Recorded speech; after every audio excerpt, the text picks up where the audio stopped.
Did medieval Franciscan nuns spend all their time praying? Were their lives just quiet devotion behind cloister walls? What if much of what you think you know about these remarkable women from the 13th to 15th centuries is, well, not quite the whole story? Number 1. Their inner lives were wild with mystical visions and profound spiritual experiences. Cloistered lives of Franciscan nuns, particularly those of the Poor Clares, might seem to suggest a quiet, predictable existence. However, the spiritual realm within their convent walls was often anything but tranquil. For many, the pursuit of God was an intense, deeply personal journey, frequently punctuated by astonishing mystical experiences that transcended the everyday. These were not simply moments of quiet prayer. They were often vivid, overwhelming encounters that reshaped their perception of reality and their place within the divine order. These profound spiritual occurrences were not fleeting thoughts or simple feelings. They often involved sensory phenomena, detailed visions, and direct communication, as they understood it, with the divine. The records kept within convents, in personal letters and in the hagiographies written by their sisters or confessors, speak of a rich tapestry of inner life that was both fervent and sometimes unsettling in its intensity. One common thread in these accounts was the experience of visions. These were not always abstract or symbolic. Often they were remarkably concrete, involving appearances of Christ, the Virgin Mary, saints, or angels. A nun might describe seeing Jesus as a child, or as a crucified man, or as a glorious king. Saint Clare of Assisi herself, though perhaps not known for overt, ecstatic visions in the way some later mystics were, nevertheless experienced profound spiritual insights and, according to various accounts, a miraculous ability to repel invaders through prayer and the Blessed Sacrament. Her spiritual daughter, Agnes of Bohemia, recorded experiencing moments of intense spiritual joy and inner light, perceiving divine presence in her heart rather than through external visions. However, many other Poor Clares across Europe reported more dramatic encounters. Consider the example of Saint Colette of Corbie, a reformer of the Poor Clares in the late 14th and early 15th centuries. Her spiritual life was reportedly filled with visions from childhood. She saw Christ in various forms, received detailed instructions from angels, and experienced what was described as a profound union with the divine.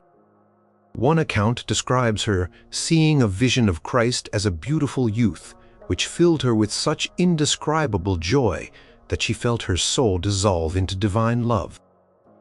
These were not fleeting images, but prolonged, ineratus experiences that could last for hours, leaving her in a state of spiritual rapture. Her confessors and companions carefully documented these occurrences, viewing them as signs of divine favor and confirmation of her saintly path. The physical manifestations accompanying some of these visions were also noted, such as a radiant light emanating from her, or her body becoming stiff and unresponsive to external stimuli, while her spirit was engaged in what she later described as heavenly conversations. Another prominent aspect was the experience of divine union or spiritual marriage.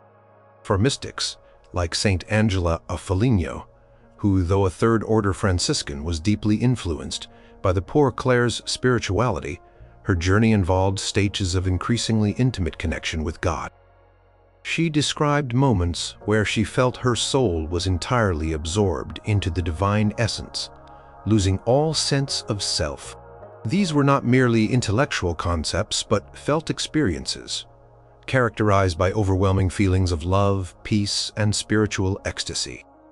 She would speak of an unbearable sweetness that permeated her being, a sensation that was both physically and spiritually overwhelming. Angela's accounts were so powerful and detailed that they were transcribed by her confessor, Brother Arnaldo, offering a raw, unfiltered glimpse into a soul wrestling with and embracing the divine. Her visions often had a strong affective component, stirring her emotions to their depths and leading to tears or expressions of profound devotion. The stigmata, the spontaneous appearance of the wounds of Christ on the body, were also sometimes reported among Franciscan nuns, mirroring the experience of Saint Francis himself. While Saint Francis is the most famous example, stories of women experiencing this phenomenon circulated particularly within Franciscan circles. Though less widely documented than among male friars, some poor clerics were believed to have received the stigmata, or at least to have experienced intense spiritual pain, mimicking Christ's passion. The spiritual autobiography of Saint Veronica Giuliani, a later Capuchin poor Clare, details her receiving the stigmata, a powerful physical manifestation of her spiritual identification. While she lived later than the Middle Ages, the tradition of such experiences was rooted in the earlier medieval understanding of spiritual imitation and suffering. During the Middle Ages, however, more common were reports of an inner experience of Christ's suffering, a deep empathetic connection that could manifest as physical discomfort or pain in the corresponding areas, rather than visible wounds. These were often described as invisible stigmata, a profound internal participation in the passion that left the nun both physically drained and spiritually elevated. Dreams and prophetic insights also played a role. Nuns would interpret significant dreams as messages from God, offering guidance or foretelling future events. Some were believed to have the gift of prophecy, speaking insights that later proved accurate, or offering spiritual direction born of divine inspiration. The convent chronicles sometimes recorded these prophecies, noting when they came to pass, reinforcing the belief in the nuns' direct access to divine knowledge. For instance, a nun in a Tuscan Poor Clare convent might have a dream of a particular sister falling ill and then prepare remedies, which upon the sister's actual illness were found to be effective, reinforcing the belief in the divine origin of the dream. These were not just personal spiritual events, but communal ones, influencing the daily life and decisions of the convent. The abbess might consult a nun known for her prophetic insights before making important decisions, or the community might embark on a particular penance or prayer regimen based on a dream received by one of their sisters. The physical effects of these intense spiritual experiences were often noted. Nuns might fall into trances, lie motionless for hours, or exhibit heightened emotional states like weeping or joyful singing. Sometimes they would describe feeling an intense heat or light within their bodies, or a profound sense of lightness, as if their spirit was soaring.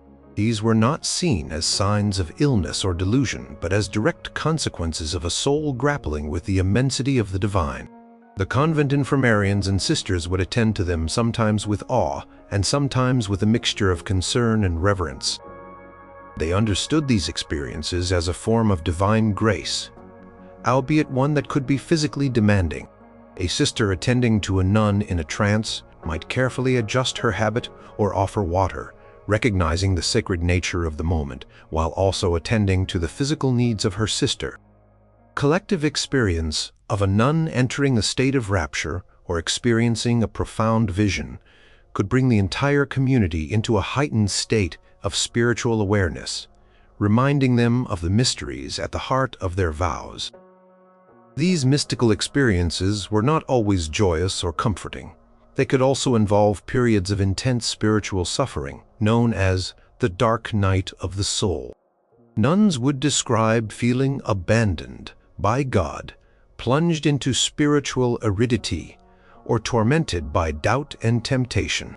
These periods of profound inner struggle were often seen as a necessary purification, a trial that refined the soul and prepared it for deeper union with the divine.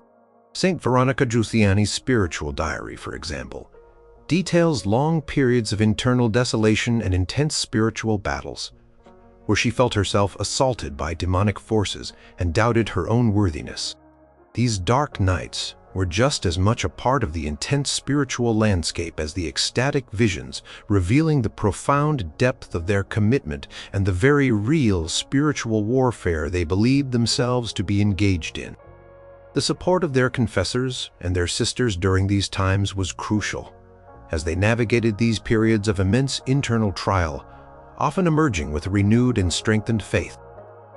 Convent community often gathered to pray for a sister undergoing such a trial, understanding that her struggle was, in a way, a struggle for all of them. These inner battles, though unseen by most of the world, were a defining part of their spiritual journey, shaping their understanding of sin, grace, and redemption in ways that were intensely personal and often quite terrifying.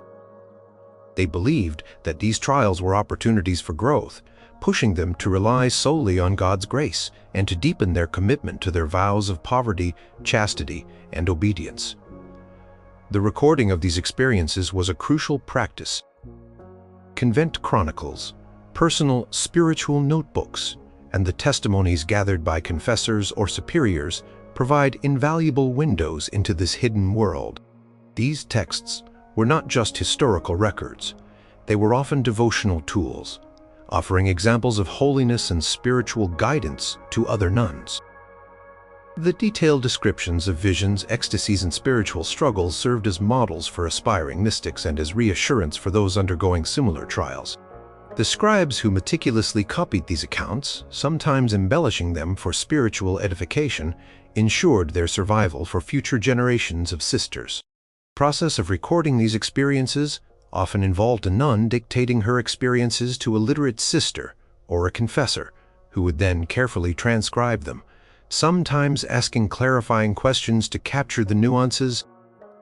This collective effort to document and understand these phenomena speaks volumes about the communal importance placed on individual spiritual experiences, treating them as signs of divine favor and sources of spiritual wisdom for the entire order. These narratives were not simply personal testimonies, but contributed to a growing body of mystical literature that circulated among religious communities, influencing spiritual practices and devotional lives across medieval Europe.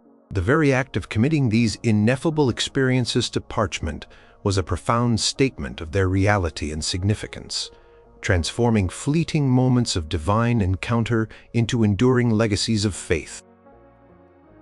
Number 2. They faced unique battles for their spiritual ideals, distinct from their male counterparts. While both Franciscan friars and nuns committed themselves to lives of poverty, chastity, and obedience, the path for the sisters, particularly the Poor Clares, was paved with distinct challenges and unique struggles that often went unacknowledged or were misunderstood by the broader church hierarchy, which was predominantly male.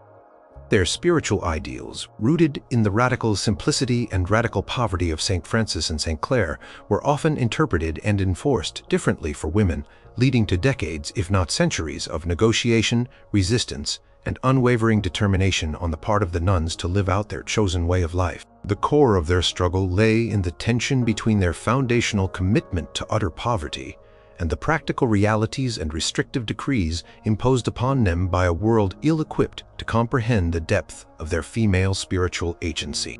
The most prominent battle revolved around the concept of poverty. St. Clare's original intention for her community at San Damiano was for absolute poverty, a complete reliance on divine providence, accepting no property or fixed revenues. This was even more radical than the ideal set forth by St. Francis for his friars, who eventually had rules that allowed for some communal property, albeit managed through proxies. Clare's privilege of poverty, granted by Pope Gregory IX in 1228, was a groundbreaking document that affirmed her right to live without possessions, a privilege that no other female religious order had ever explicitly received.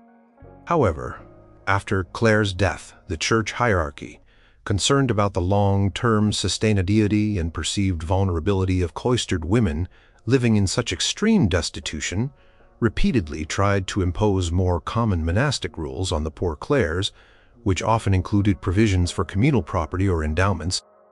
Papal bulls issued throughout the 13th century, such as Quodus Nobis, 1247, and Clara Claris Praeclara, 1253, attempted to standardize the rule for all Poor Clares, often introducing elements of property ownership for their convents, even if individual nuns remained poor. For the nuns, particularly those who deeply revered St. Clare's original vision, This was a profound spiritual compromise. They saw the privilege of poverty as the very heart of their Franciscan identity. To accept endowments meant to compromise their total reliance on God, to introduce distractions of temporal management, and to potentially lose the spiritual freedom that came with having nothing. So, many convents simply ignored these directives, or creatively interpreted them to maintain their radical poverty. For instance, some convents would accept gifts of land or money only as a means to provide for immediate needs, not as permanent endowments, or they would appoint external male procurators to manage any property, thereby insulating the nuns themselves from direct involvement in temporal affairs, though this was often a precomass arrangement. From the early days of monasticism, strict enclosure was deemed necessary for female religious, ostensibly to protect them from the dangers of the outside world and to ensure their spiritual purity. For the poor, Clara's enclosure became even more stringent, a physical manifestation of their detachment from the secular world. While male friars as mendicants were expected to preach and minister in the world, traveling extensively, poor Clares were bound to their convents, their contact with the outside world strictly limited to grilles and parlors. While St. Clare herself accepted enclosure, it was not necessarily as restrictive as it became for later generations. Over time, papal decrees increasingly tightened these restrictions, making it almost impossible for nuns to leave their convent grounds, even for urgent reasons like illness or fire. This extreme enclosure, while intended to protect, also severely limited their agency and ability to advocate for themselves. They could not travel to Rome to plead their case before the Pope, or meet with influential cardinals in the same way male friars could. Their voices had to be conveyed through intermediaries, often male Franciscans, who might not always fully understand or represent the nuns' priorities. Practical implications of this strict enclosure were immense. It meant that all transactions, all communications, all external interactions had to happen through the grill. Supplies had to be passed through. Visitors spoke through it, and even spiritual guidance from confessors often occurred this way. This added a layer of complexity and vulnerability to their lives, as they relied on others for basic necessities and for managing their external affairs. Accounts from convent chronicles sometimes reveal the struggles of sisters when benefactors failed to deliver promised alms, or when external spiritual directors imposed practices that conflicted with their internal understanding of their rule. Despite these barriers, nuns developed remarkable ingenuity in maintaining their connections with the outside world through carefully composed letters, through trusted messengers, and through the cultivation of influential patrons who understood their ideals. The issue of spiritual direction and autonomy was also a quiet but constant struggle. While poor Clares were spiritually daughters of St. Francis and St. Clare, their spiritual governance was often placed under the direct supervision of the male Franciscan order, who were themselves sometimes conflicted about the radicalism of the poor Clares. The friars, while generally supportive, also had their own interpretations of the rule and their own priorities within the wider church.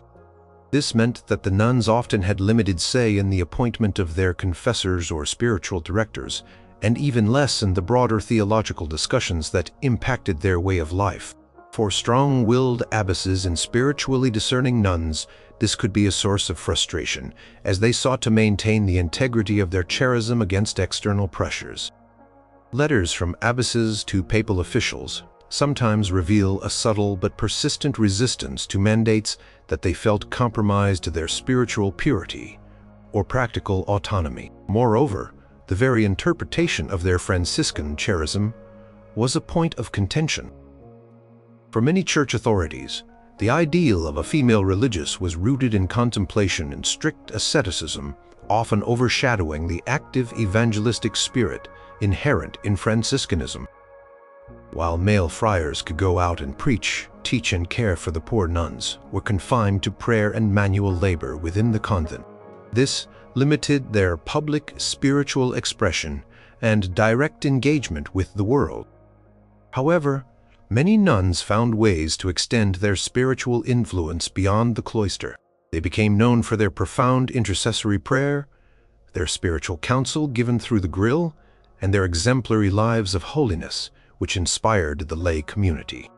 Poor Clares of Rome, for example, gained a reputation for their rigorous asceticism and powerful prayers, drawing pilgrims and benefactors who sought their spiritual intercession, demonstrating that even within their strict enclosure, their spiritual ideals. The daily practicalities of supporting their communities under the ideal of extreme poverty also presented unique challenges. Without endowments, convents relied on alms, manual labor, and the generosity of benefactors. This meant that the nuns had to engage in various forms of craftsmanship and industry to support themselves, such as making vestments, embroidering, illuminating manuscripts, or growing herbs for medicines, all while maintaining their enclosed status. This self-sufficiency, born of necessity and devotion to their vows, was a testament to their resilience. However, it also meant that they were constantly reliant on the willingness of the local community to support them, or on the skill and industry of their own hands to provide for their needs. Convent chronicler might note a particularly harsh winter where alms were scarce, and the sisters had to rely on the limited harvest from their garden and the generosity of a local miller who provided grain out of charity, highlighting the precariousness of their existence. This precariousness, while spiritually lauded as a sign of trust in God, was also a constant source of practical anxiety that the male friars, with their broader network of support and freedom of movement, did not typically face in the same degree. In essence, the battles faced by Franciscan nuns were often quiet, persistent, and deeply internal, fought not with swords but with spiritual conviction, patient resistance, and unwavering adherence to the vision of Saint Clare. They navigated a world that simultaneously revered their piety and sought to control their expression of it, maintaining their radical spiritual ideals against systemic pressures and cultural assumptions about women's roles. Their history is one of quiet heroism, of women who, despite significant obstacles, shaped their own spiritual destiny and left an indelible mark on the Franciscan tradition and the wider Church. The letters of abbesses, to their superiors or to papal nuncios, carefully preserved in archives, reveal a sophisticated understanding of canon law and theological principles, as they eloquently argued for their right to live according to Saint Clare's original rule, demonstrating their intellectual prowess and their unwavering commitment to their unique vocation.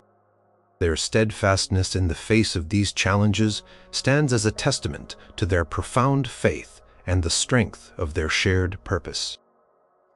Number 3. They were prolific artists and musicians shaping medieval culture. Beyond their duties of prayer and daily chores, Franciscan nuns, particularly the Poor Clares, were deeply engaged in artistic and musical endeavors that significantly contributed to the cultural landscape of the Middle Ages. Their cloisters were not just places of spiritual retreat, but vibrant centers of artistic creation where skills were honed, traditions were preserved, and new forms of expression emerged. These nuns used their talents to beautify their sacred spaces, enrich their liturgical practices, and often to provide for their own sustenance, all while imbued with a deep sense of spiritual purpose. The very act of creation was often seen as a form of prayer, a means of praising God through beauty and craftsmanship. One of the most remarkable artistic contributions of Franciscan nuns was in the realm of textile arts, particularly embroidery and liturgical vestment making. Confraternities of Poor Clares across Europe became renowned for their exquisite needlework. They produced richly ornamented altar cloths, intricately embroidered vestments for priests, and elaborate antipendia for the altars in their own chapels. These were not simple pieces. They often featured complex designs depicting biblical scenes, lives of saints, or intricate floral patterns, executed with remarkable precision, using silk, gold, and silver threads. The nuns would spend countless hours, often under challenging lighting conditions, meticulously stitching these pieces, transforming raw materials into sacred art. The opus Anglicanum, or English work, a highly prized form of medieval embroidery, found skilled practitioners within English Poor Clare convents, with surviving examples testifying to their mastery. For instance, the Poor Clares of Longchamp in France, founded by Saint Isabel, sister of King Louis IX, were known for the beauty of their liturgical textiles. Their work adorned churches throughout the region and sometimes even reached the royal court. The sisters painstakingly selected the finest linen and silks, dyed their threads with natural pigments, and spent months, sometimes years, on a single large piece, ensuring every stitch contributed to the overall grandeur and spiritual message. This labor was often undertaken in silence, a meditative act of devotion, transforming mundane fabric into something transcendent. Illuminated manuscripts also owe a debt to the skilled hands of Franciscan nuns. While male monastic scriptoria are often highlighted, many female convents maintain their own scriptoria where nuns not only copied texts, but also illuminated them with stunning miniature paintings, ornate initials, and decorative borders. They produced Bibles, psalters, antiphonary, and books of hours, each page a testament to their artistic flair and devotional commitment. Colors were often vibrant, derived from costly pigments like lapis lazuli, for blues and vermilion for reds, painstakingly prepared and applied. The intricate details of their illustrations depicted sacred narratives, allegorical figures, and sometimes even scenes from their own convent life. The Poor Clares of Bologna, for example, were known for their highly skilled scribes and illuminators. A particular nun, Sister Caterina, in the convent of Santa Maria della Pace in Bologna, was lauded in a surviving chronicle for her exceptionally fine hand and her ability to depict complex theological concepts through vivid imagery in the margins of a choir book. The visual richness of these manuscripts was not just for aesthetic pleasure, it served a pedagogical and devotional purpose, making sacred texts more accessible and inspiring contemplation. Precise work of preparing parchment, grinding pigments, and applying gold leaf was a communal effort, often passed down through generations of nuns within the convent. Beyond visual arts, music was an integral and profoundly significant part of the daily life and spiritual practice of Franciscan nuns. The singing of the divine office, matins, lauds, prime, terce, sext, none, vespers, and compline, structured their day, and these chants were not merely recited, but sung with devotion and skill. Many convents had excellent choirs, and the nuns were trained from a young age in Gregorian chant. They meticulously copied musical scores in their antiphonaries and graduals, ensuring the beauty and accuracy of their liturgical performances. The harmony and melodic complexity of their singing was often noted by visitors and confessors. The quality of their musical performance was considered an offering to God, a sweet odor rising to heaven. Some nuns also composed their own hymns, sequences, or polyphonic pieces, contributing to the rich tradition of medieval sacred music. Though specific compositions by Poor Clares are less frequently attributed by name compared to male composers, the act of creating and performing music was a communal art that flourished within their walls. For instance, the Poor Clares of Bruges were noted for their impressive musical capabilities, and their celebrations of major feast days, with their elaborate choral performances, drew admiration from the local populace, who could hear their voices through the chapel grills. Communal chanting created a deep sense of unity and spiritual elevation, transforming the often austere convent chapel into a resonant chamber of divine praise. The practical arts also flourished. Nuns engaged in making small devotional objects, such as carved wooden crucifixes, painted icons on small panels, or wax figurines of saints, which they sometimes exchanged with other convents or presented as gifts to benefactors. These items, though often small in scale, displayed considerable artistic skill and were imbued with spiritual significance. They also craft-knit rosaries from various materials, often decorating them with intricate knots or beads. These items provided both spiritual solace for the nuns and, at times, a modest income for the convent. The simple beauty of a hand-carved wooden crucifix made by a sister in a remote Poor Clare convent served as a constant reminder of Christ's suffering and love, a tangible expression of her faith that resonated with the hearts of those who received it. Creation of these artistic and musical works was not separate from their spiritual life. Rather, it was deeply integrated into it. The hours spent in detailed embroidery, careful illumination, or communal chanting were hours of meditation and prayer. The beauty they created was a reflection of the beauty of God, and the act of creation itself was a way of participating in the divine act of creation. Through their art and music, Franciscan nuns built not just physical structures of devotion, but also spiritual bridges, connecting their cloistered lives to the broader cultural and religious currents of medieval Europe. Their creations served to inspire faith, educate the illiterate through visual narratives, and elevate the communal worship experience.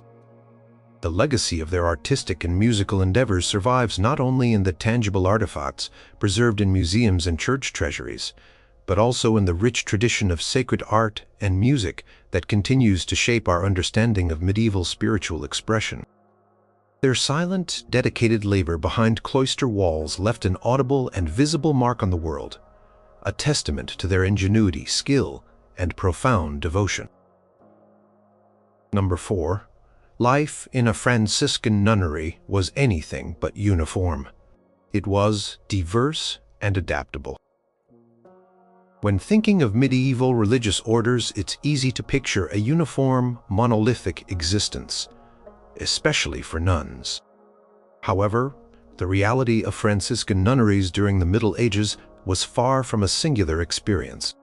While all Poor Clares, or second-order Franciscans, drew inspiration from Saint Francis and Saint Clare, the application and interpretation of their rule varied significantly across different regions, social contexts, and even within the lifespan of a single convent.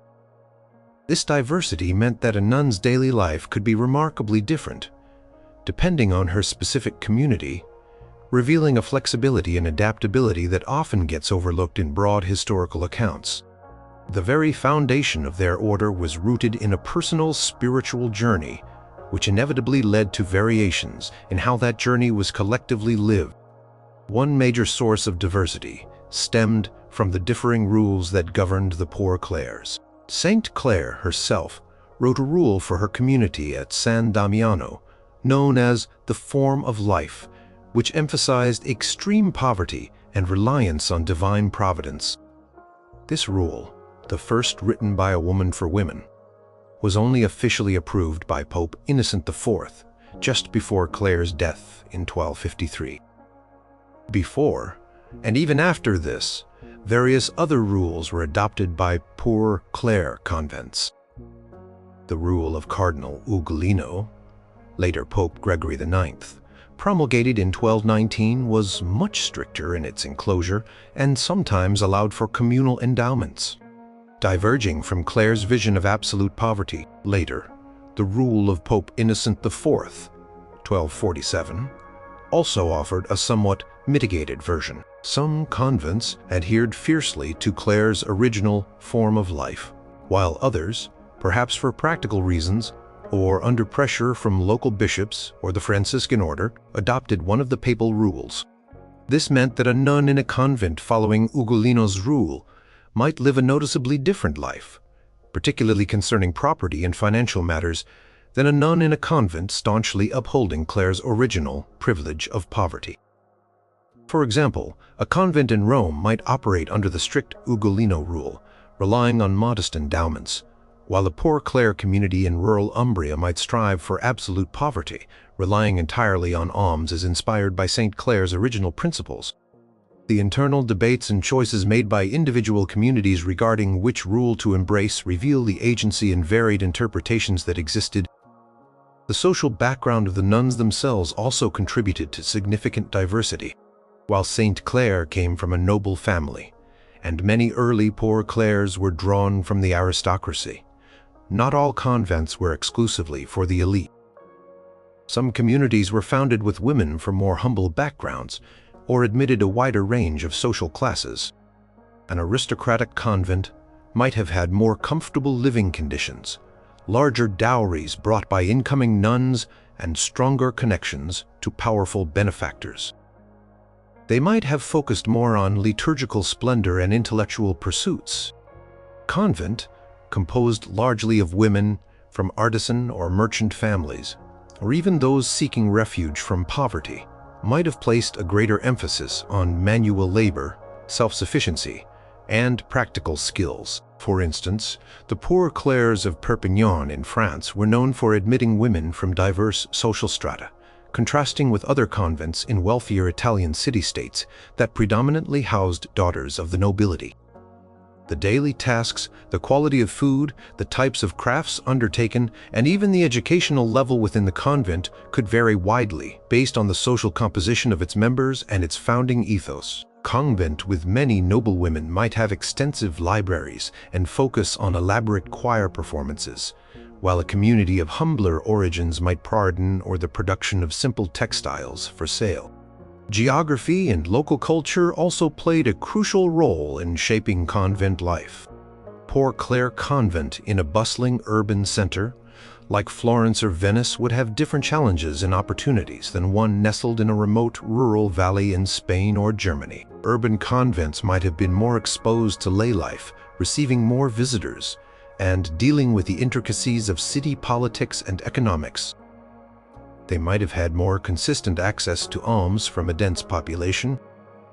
Rural convents, on the other hand, might have been more isolated, more dependent on their own agricultural production, and might have developed a stronger sense of self-reliance and local spiritual identity. The architecture of the convents themselves could also differ dramatically, from grand, multi-building complexes in major cities to simpler, more austere structures in the countryside, reflecting local building traditions and available resources. For instance, the poor Clares of Coimbra in Portugal, founded in the 14th century, developed a distinctive local spiritual practice influenced by regional devotions, which might have varied from the practices of a convent in Milan, demonstrating how local cultural context permeated their spiritual lives. Furthermore, individual convents often developed their own customs, traditions, and spiritual emphasis over generations. While adhering to a common rule, each community cultivated its unique uses or customary practices.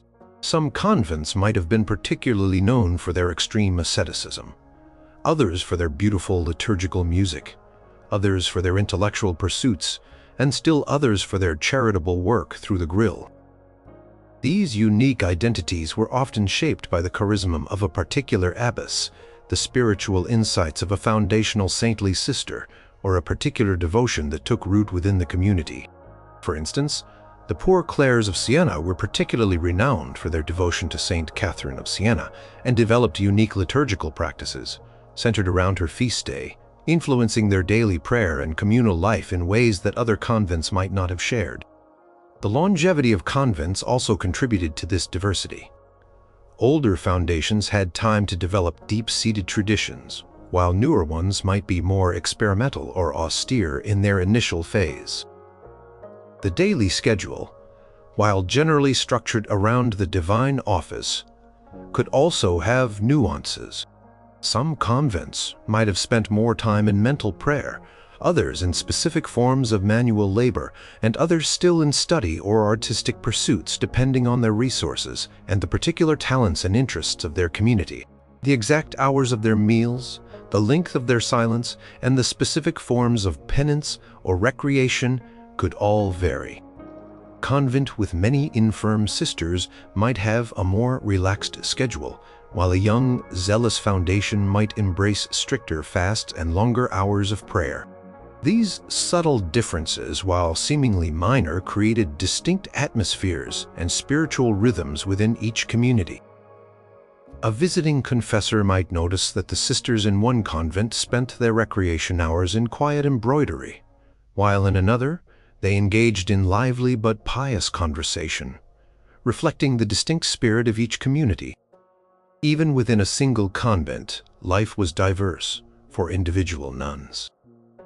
The role of an abbess, a novice mistress, an infirmarian, a sacristan, or a baker involved different responsibilities and daily routines shaping a nun's experience of convent life. A nun tasked with tending the sick would spend her days immersed in practical care and compassion, while a nun in the scriptorium would dedicate her hours to meticulous copying and illumination. While bound by common vows and prayers, their individual contributions to the community created a mosaic of experiences within the cloister, demonstrating that Poor Clare was a shared identity expressed through countless varied lives. This adaptability and internal diversity allowed the order to flourish across diverse European landscapes and adapt to changing historical circumstances, proving that what might seem like a rigid structure was, in fact, a remarkably flexible framework for a spiritual life. Number 5. They had surprising influence outside their cloister walls. The strict enclosure of Franciscan nuns, particularly the Poor Clares, might lead one to believe their lives were entirely cut off from the world, their influence confined solely to the spiritual realm within their convent walls. However, this perception dramatically underestimates the surprising and significant impact these women had on the wider medieval society, both through direct and indirect means. Their spiritual authority, their roles as intercessors, their connections to powerful families, and their contributions to the local economy meant that cloistered nuns were far from isolated figures. They were vital, albeit often hidden, forces in their communities. Their influence radiated outwards, touching the lives of kings, commoners, and countless souls seeking guidance and solace. One of the most potent forms of their external influence was through their spiritual authority and reputation for holiness. Convent of devout and ascetic Poor Clares would quickly gain a reputation as a center of sanctity, drawing pilgrims, benefactors, and individuals seeking spiritual counsel. People from all walks of life, from the local peasantry to visiting nobility, would come to the convent grill seeking prayers for the sick, intercession for difficult problems, or simply the blessing of the holy women within. The abbess, in particular, often became a revered spiritual figure, a living embodiment of piety and wisdom. Her advice, conveyed through the grill, could sway important decisions, reconcile feuding families, or offer comfort to the distressed. For instance, the Poor Clares of Montargis in France were known for their profound spiritual insights, and their abbess often received letters from high-ranking individuals seeking her counsel on matters of conscience and state. The very presence of a Poor Clare convent in a town was believed to bring spiritual blessings and protection, fostering a sense of divine favor over the community. These nuns also served as crucial intercessors. Medieval society deeply believed in the power of prayer, and especially the prayers of holy individuals. Cloistered nuns, dedicated entirely to God and living lives of perceived purity, were seen as having a direct line to the divine. People would commission masses and prayers from the nuns for their departed loved ones, for success in business, for safe childbirth, or for protection from plague and famine. Continuous cycle of prayer within the convent was understood as a spiritual lifeline for the entire town or region. In times of crisis, like an epidemic or a war, the local community would often appeal to the nuns for intensified prayers, believing their communal supplications could avert disaster. The convent chronicles of the Poor Clares in Cologne frequently record petitions from the city magistrates for special prayers during times of civil unrest or economic hardship, demonstrating the civic role these holy women were seen to play. Their influence here was purely spiritual, but it translated into a tangible sense of communal reliance and hope. Furthermore, many Franciscan nunneries were founded and supported by powerful aristocratic families or royalty, and these connections ensured a continuing, albeit indirect, influence. Noble daughters entering convents often maintain ties with their families, becoming trusted confidants and spiritual advisors. Letters exchanged between cloistered nuns and their secular relatives sometimes contained political advice, personal guidance, or even acted as conduits for family negotiations. For instance, Saint Isabel of France, sister of King Louis IX, founded the Poor Clare convent of Longchamp near Paris. Her deep spiritual connection with her brother meant that her advice and influence extended directly to the highest levels of French government. Her convent became a spiritual beacon for the French court, and her example profoundly influenced the piety of the French royal family. While she herself was enclosed, her advice and reputation were not. These powerful family ties ensured that the convents received patronage and protection, but also meant that the nuns themselves, through their familial connections, had a silent but acknowledged voice in the broader affairs of their kin and by extension the state.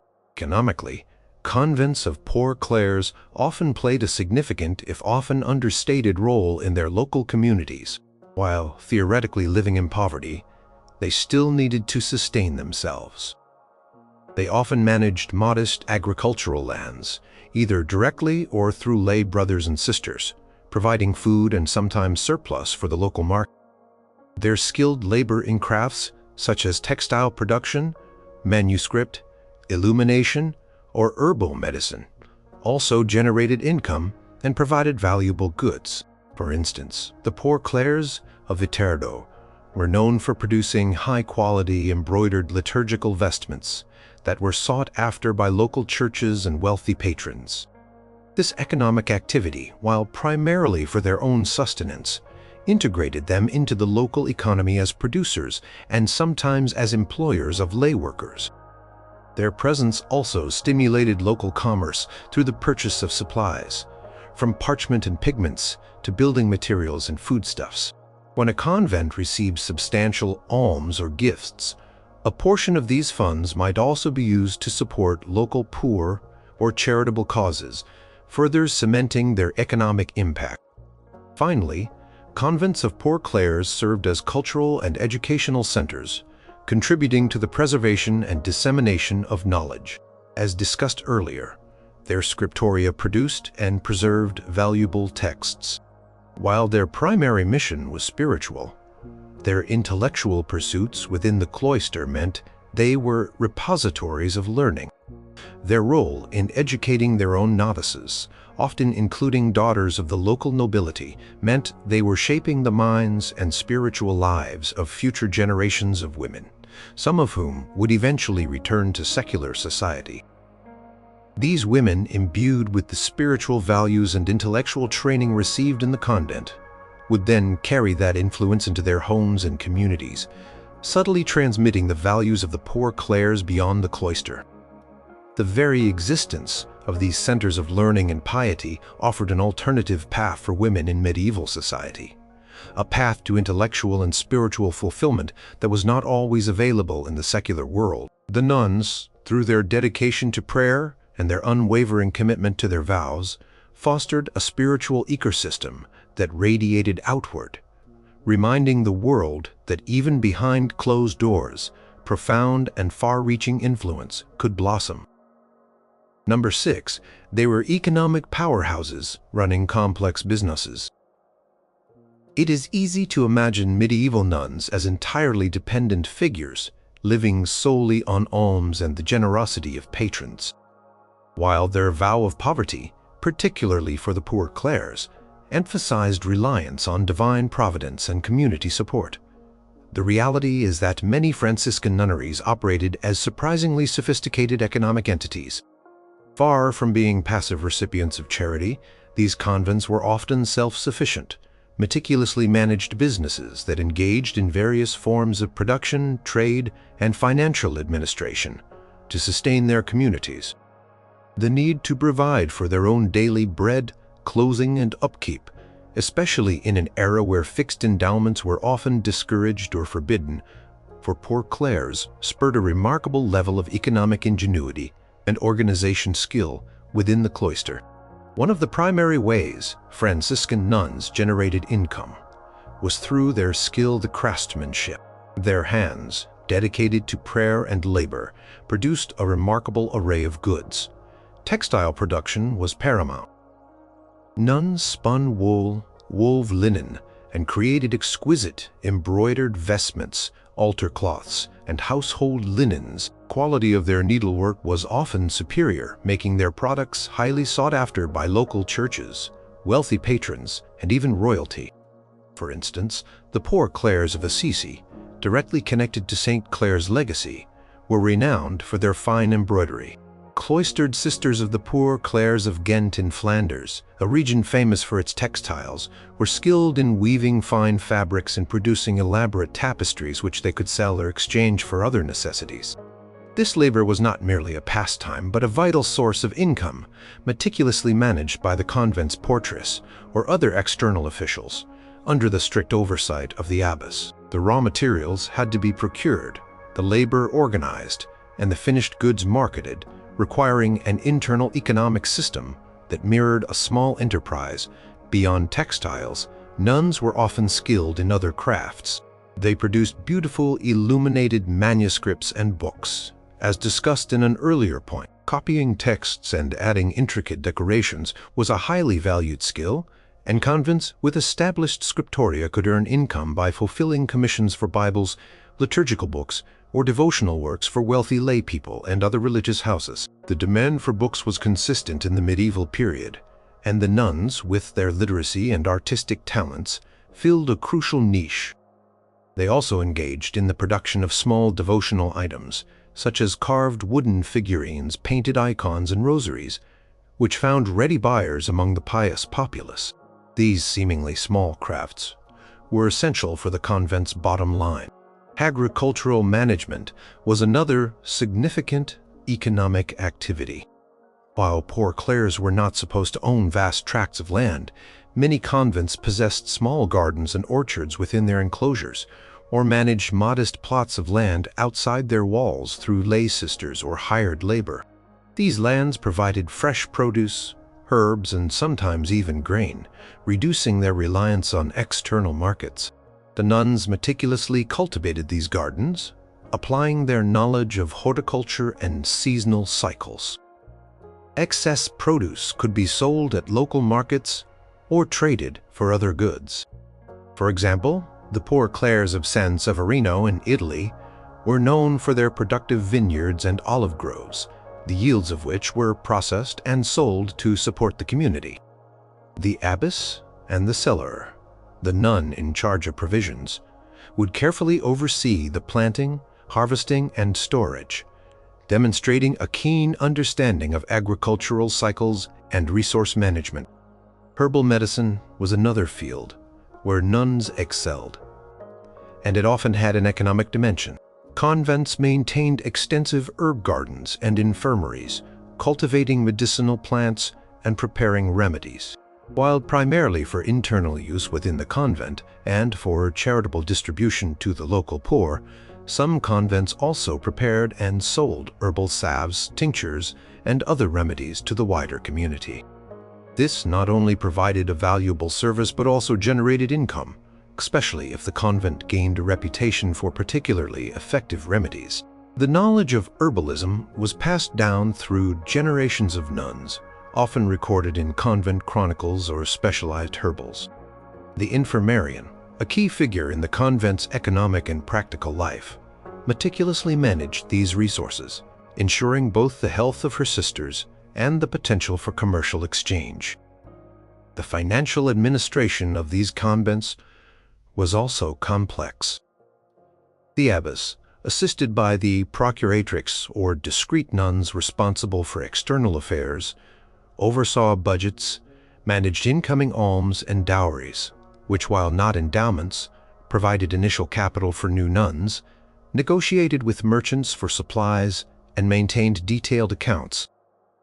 They had to navigate a system that often restricted their direct handling of money due to enclosure rules, often relying on external male procurators or trusted lay people to manage funds on their behalf. However, the nuns themselves made the decisions, prioritizing expenditures and ensuring the long-term solvency of the community. They understood the fluctuations of medieval markets, the value of various goods, and the intricacies of supply chains. Records from convents like Santa Chiara in Naples show detailed accounting ledgers, meticulously kept by the nuns, documenting every incoming penny and outgoing expense, revealing a rigorous approach to financial management. Furthermore, convents were often recipients of significant dowries from noble families when their daughters entered the order. While these dowries were ideally intended for the immediate support of the nun and her community rather than as permanent endowments, they represented substantial capital that needed to be wisely managed. The abbess and her council made crucial decisions on how to deploy these funds, perhaps for building projects, for purchasing essential supplies in bulk, or for charitable endeavors, all contributing to the convent's economic footprint. The management of these funds, sometimes in conjunction with gifts and bequests, required a sophisticated understanding of financial planning and resource allocation. In essence, Franciscan nunneries were not just spiritual havens, but also active, productive centers of economic activity. Their existence was a testament to the ingenuity, resourcefulness, and business acumen of the cloistered women who managed them. Despite the constraints of enclosure and the ideals of poverty, these nuns found practical ways to sustain their communities, contribute to local economies, and demonstrate a remarkable capacity for self-sufficiency far beyond the popular image of passive spiritual contemplation. Their economic activities were deeply interwoven with their spiritual mission, transforming acts of labor and financial management into acts of devotion and community building. Number 7. They were serious scholars and manuscript copyists.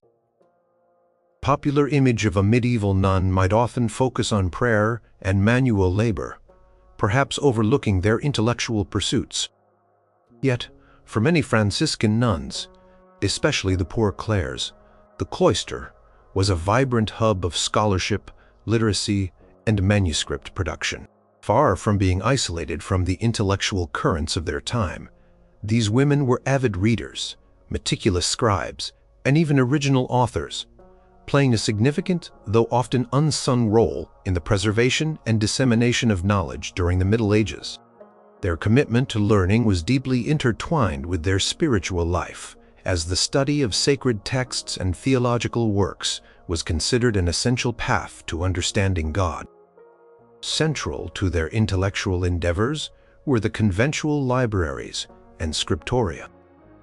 Many Poor Clare convents possessed impressive collections of books, ranging from liturgical texts necessary for daily prayer, psalters, breviaries, missals, antiphonaries, to theological treatises, commentaries on scripture, hagiographies, lives of saints, spiritual guides, and even Klabelquarks. These libraries were built through various means: dowries brought by incoming nuns, bequests from wealthy benefactors, gifts from male Franciscan friars, and importantly, through the laborious efforts of the nuns themselves in copying texts. The care taken to preserve these books, meticulously cataloging them, repairing bindings, and protecting them from damage, speaks volumes about their value to the community. The surviving inventory from the convent of Santa Verdiana in Florence, a Poor Clare house, lists dozens of volumes indicating a robust library used for study and devotional reading. Within the convent, the scriptorium was a place of quiet, focused work where nuns transformed raw parchment into beautiful hand-copied books. The process was painstaking and required considerable skill and discipline. Nuns would prepare the parchment, meticulously ruling lines for text, grinding pigments for ink and illumination, and then with quill in hand, slowly transcribe pages of text. This was not a task for the uneducated. It demanded a deep knowledge of Latin, precise penmanship, and often an understanding of the content they were copying. A sister working in the scriptorium might spend an entire day hunched over her desk, carefully forming each letter, the quiet scratch of her quill, the only sound in the room. Some convents became renowned for the quality of their scriptoria. For example, the poor Clares of Bologna were particularly celebrated for their skilled scribes and illuminators, producing books that were both spiritually enriching and aesthetically stunning. The careful hand of Sister Eleonora, transcribing the works of Bonaventure in the convent of San Domenico in Perugia, is still visible in surviving manuscripts, promoting her dedication and mastery. Illumination, the art of decorating manuscripts with ornate initials, borders, and miniature paintings, was another specialized skill practiced by many poor Clares. This work required not only artistic talent, but also a knowledge of iconography and symbolism. The vibrant colors, often derived from costly pigments like lapis lazuli, were meticulously applied, transforming a page into a visual feast that enhanced the spiritual message of the text. The intricate details of a painted capital letter or a small scene from the life of a saint not only beautified the book but also served as a meditative focal point for the reader. The production of an illuminated manuscript was a communal effort, often involving several sisters, each specializing in a different aspect, from copying the text to painting the miniatures and applying gold leaf. This collaborative environment fostered a high level of expertise and artistry within the cloister. Beyond copying, some Franciscan nuns were original authors, composing their own spiritual treatises, letters, poetry, and convent chronicles. Saint Clare of Assisi herself authored her Form of Life, a foundational document for her order, and her letters to Agnes of Bohemia reveal her theological depth and spiritual counsel. Other notable examples include the letters of Agnes of Bohemia, a princess who became a poor Clare, offering insights into her spiritual journey and her understanding of Franciscan ideals. While not as widely circulated in their time as the works of male theologians, these writings are invaluable primary sources for understanding the intellectual and spiritual lives of medieval women. Convent chronicles, often compiled by the abbess or a designated chronicler, served as historical records of the community, detailing significant events, obituaries of esteemed sisters, and often including spiritual insights or anecdotes reflecting the intellectual interests and literary skills of the nuns. Chronicler of the Poor Clares of Santa Chiara in Siena, for instance, meticulously documented the lives and virtues of her sisters, creating a rich tapestry of the convent's history. Teaching and learning environment within the convent was also crucial.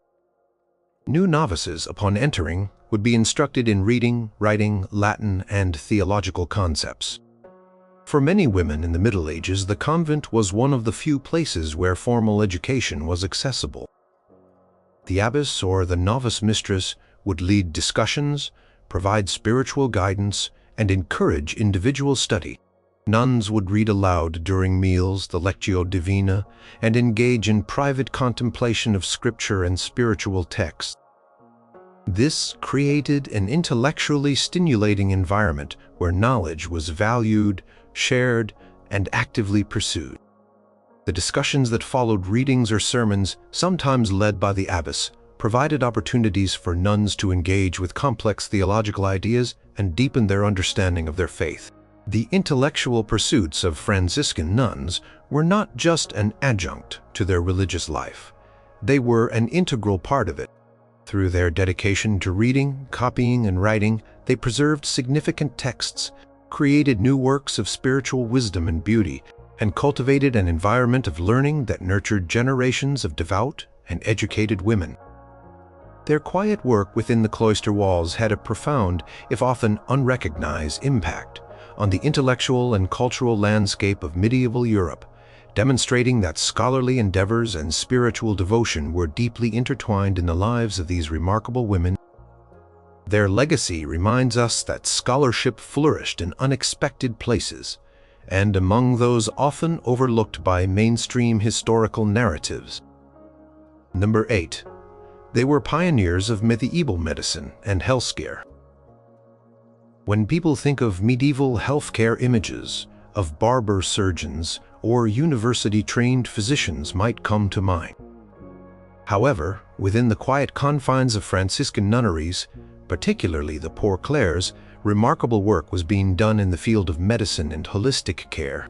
Far from being passive patients or merely recipients of charity, these nuns were active practitioners, innovators, and can-givers, transforming their convents into vital centers of healing for both their own communities and oft for the local populace.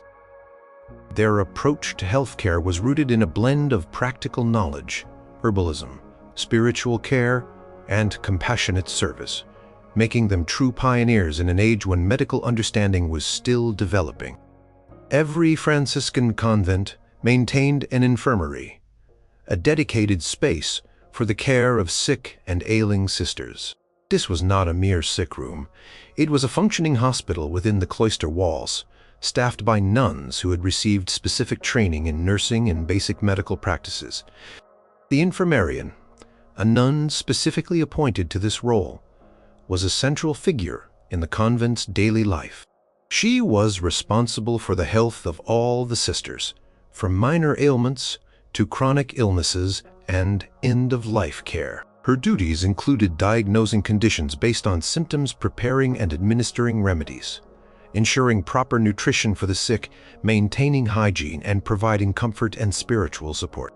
This was a demanding role requiring both practical skill and profound compassion. The infirmarian at the Poor Clares of Santa Cristina in Tuscany, for example, kept meticulous records of the illnesses affecting her sisters and the treatments administered, demonstrating a systematic approach to healthcare that was rare outside of university settings. A significant aspect of their medical practice was herbalism. Convents maintained extensive herb gardens, cultivating a wide array of medicinal plants.